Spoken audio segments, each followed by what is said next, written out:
올 한 해 하나님의 은혜와 축복이 충만하기를 주의 이름으로 소원합니다. 우리는 이 새해 표어를 새롭게 하소서로 정했습니다. 그래서 오늘 첫 주를 맞이해서 이 새로움에 대해서 우리가 같이 말씀을 나누고자 하는데, 성경이 이 새로움에 대해서 세 가지 정도를 우리가 말하는 것으로 정리할 수 있습니다. 첫 번째는, 성경은 그리스도 안에 있는 사람이면 전부 다 새로운 존재, 새 사람이다 하는 것을 말씀합니다. 즉, 믿음 안에 있는 사람은, 믿는 사람은 새로운 존재라는 거예요. 새 사람이라고 말씀하는 겁니다. 그러니까 오늘 우리가 잘 아는 대로 고린도후서 5장 17절에 그런즉 누구든지 그리스도 안에 있으면 새로운 피조물이라. 새로운 피조물이라. 이전 것은 지나갔으니 보라 새 것이 되었도다 그랬어요. 이 말씀은 어떤 변화를 의미하는 것입니다. 변화를. 그리스도 안에 있는데 아무런 변화가 일어나지 않아요. 그건 잘못된 것입니다. 그리스도 안에 있으면 변화가 일어난다는 거예요. 안 변하면 이상하다는 거예요.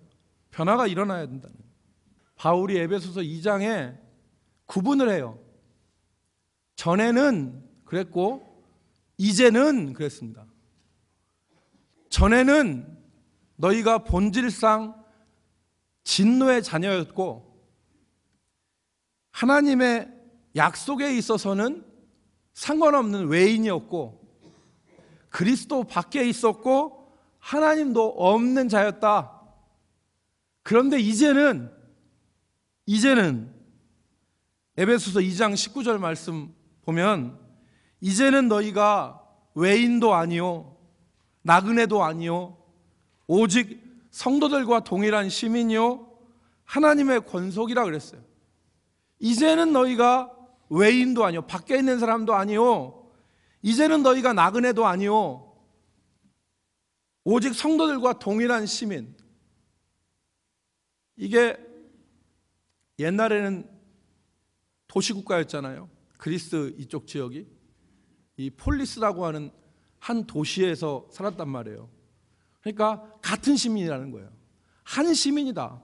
이제는 너희가 밖에 있는 사람이라 한 시민이고 하나님의 권속, 이 권속이란 말은 식구란 말이에요. 같은 집에 사는 사람, 하나님의 같은 집에 사는 사람이다. 그러니까 그리스도 안에 있으면 새 신분, 새 존재가 된 거예요.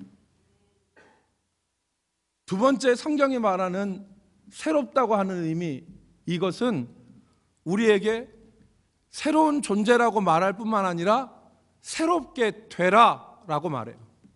새롭게 되라, 새 사람이 되라, 그렇게 말하는 것입니다. 하나님 우리가 원하시는 것은 새로운 사람으로 살아가는 거예요. 여러분, 에베소서 4장 22절로 24절의 말씀 보면 이 말씀을 강력하게 얘기해요. 에베소서 4장 22절 24절 같이 읽습니다. 너희는 시작. 너희는 유혹의 욕심을 따라 썩어져가는 구습을 따르는 옛사람을 벗어버리고 오직 너희의 심령이 새롭게 되어 하나님을 따라 의와 진리의 거룩함으로 지으심을 받은 새 사람을 입으라. 아멘. 새 사람이 되라는 거예요. 새 사람이 되라. 내가 전에는 일요일 날 교회를 안 다녔어요. 그런데 내가 일요일 날 교회를 나가. 이 차원이 아니라는 얘기예요. 내가 전에는 집사가 아니었고 권사가 아니었고 장로가 아니었는데 직분을 받았다. 그래서 그 정도에 달라지는 게 아니에요. 이건 한 사람이 본질적으로 그 속에서 변화되는 거예요. 그 속에 본질적으로 변화되는 거예요. 오늘 새 사람이 되라고 하는 것은 그냥 껍데기만 바뀌는 게 아니라 한 사람의 속, 본질, 이게 확 변하는 거예요. 엄청난 변화. 지난주에 회개하면 평정심을 가지고 사는 게 아니라 마치 사람이 벼락을 때려서 벼락을 맞은 것처럼 확 거꾸러지는 엄청난 역사가 그 사람에게 일어나는 것이 진정한 회심이라고 말씀을 드렸잖아요.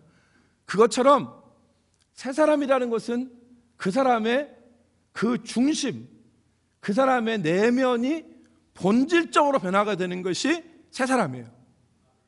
대표적으로 인생을 좌지우지하는 주인이 바뀌어요. 전에는 내 욕심과 죄가 나를 좌지우지했어요. 그런데 주인이 바뀌었어. 하나님이 되는 거예요. 인생의 목표와 가치가 달라졌어요.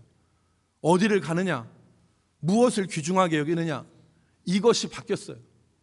이런 한 사람의 중심에 있는 본질적인 모습들이 바뀌는 것이 달라지는 겁니다.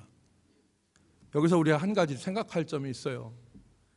이 주님의 명령, 옛사람을 벗어버리고 새 사람을 입는 것은 우리의 표어대로 말하자면 새롭게 하소서라고 하는 것인데, 이것이 이런 기도와 바람이 단회적인 거, 한 번만 하면 되는 일인가, 아니면 믿음 생활하는 가운데 계속 되어져야 하는 것인가 하는 문제예요. 다시 말해서 이 새 사람을 입으라는 말씀이 예수 그리스도를 영접할 때 한 번 새로워지는 것을 의미하는 것이냐, 아니면 날마다 새로워지는 것을 의미하는 것이냐. 바울 사도의 대답을 통해서 우리는 정답을 알 수 있습니다. 바울 사도는 내가 날마다 죽노라 그랬어요. 한 번 죽는 것이 아니라 날마다 죽노라.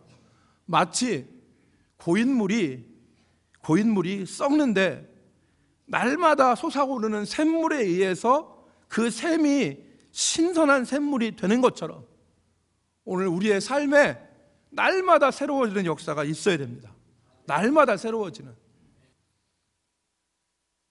세 번째 새로움의 국면은 이제 잘 들으셔야 됩니다. 이게 제가 지금 말씀드리려고 하는 주된 건데, 우리가 새로워지지 않으면 우리에게 상급이 없습니다.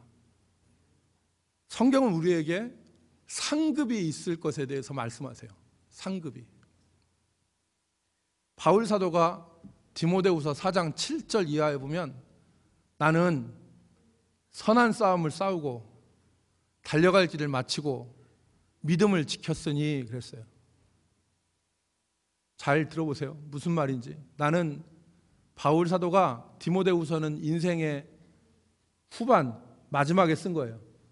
나는 선한 싸움 싸우고 달려갈 길을 마치고 믿음을 지켰으니, 그렇게 말한 이후에 이제 후로는 나를 위하여 의의 면류관이 예비되었으니, 면류관이 뭐예요? 면류관이 왕관 아니에요?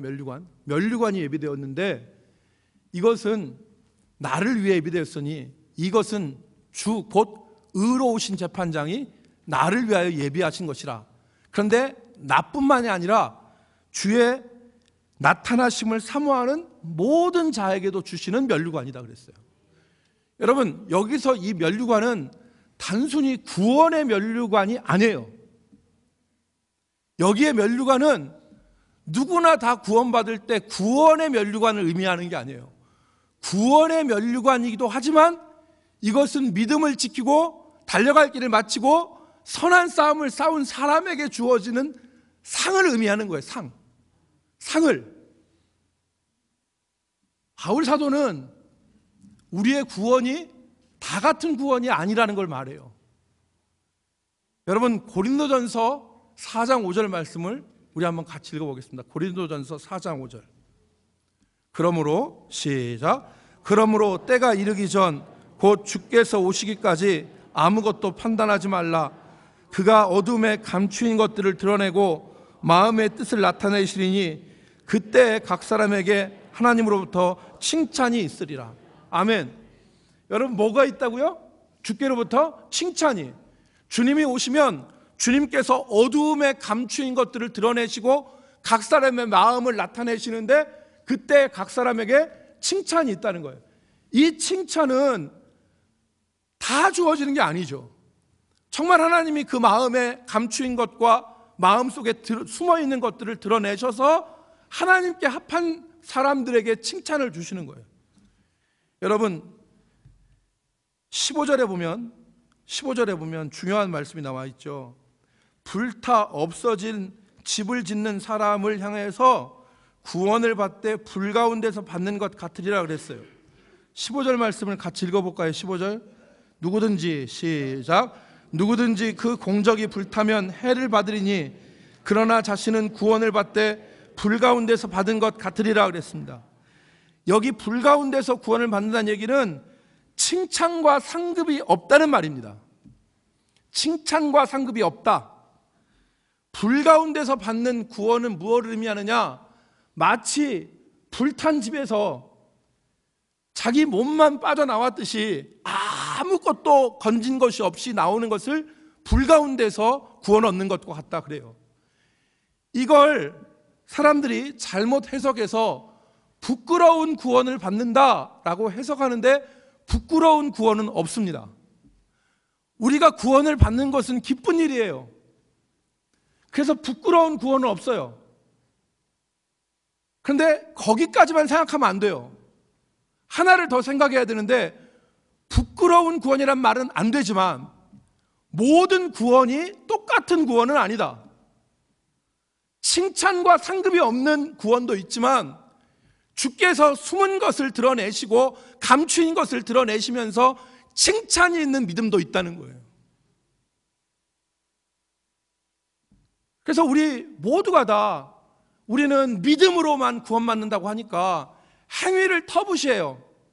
행위를 터부시해서 우리는 믿음으로 구원받고 믿음으로 구원받는 사람은 도찐 개찐 다 같을 것이다. 그래서 너도 똑같고 나도 똑같고 다 똑같은 구원받는다. 그런 생각에 빠지기가 쉬워요. 그러나 성경은 그렇게 얘기하지 않아요. 구원이 있는데 칭찬이 있는 구원이 있고 불 가운데서 나온 것처럼 아무 칭찬과 상급도 안 남는 구원이 있다는 것을 성경이 얘기하잖아요. 여러분 뭘로 집을 짓고 있어요? 여러분의 하는 행동, 여러분의 하는 말, 여러분의 하는 행동들이 다 집을 짓는 거예요. 뭘로 짓고 있냐는 거예요. 마지막에 불로 시험을 당할 때 여러분들이 지은 건물이 남아나겠습니까? 그렇기 때문에 새로워지라는 거예요. 우리의 인간은 부패해서 여러분 우리 속을 들여다보세요. 내 속을 들여다보면 선한 것이 나올 게 아무것도 없어. 하나님이 내게 은혜를 주셔서 새로워지지 않고 새 마음을 갖지 아니하면 이 속에서 선한 것이나 이 속에서 하나님이 기뻐하시는 것이 나올 수가 없는 것입니다. 그러므로 우리는 한 해 동안 기도해야 돼요. 주여 새롭게 하여 주시옵소서.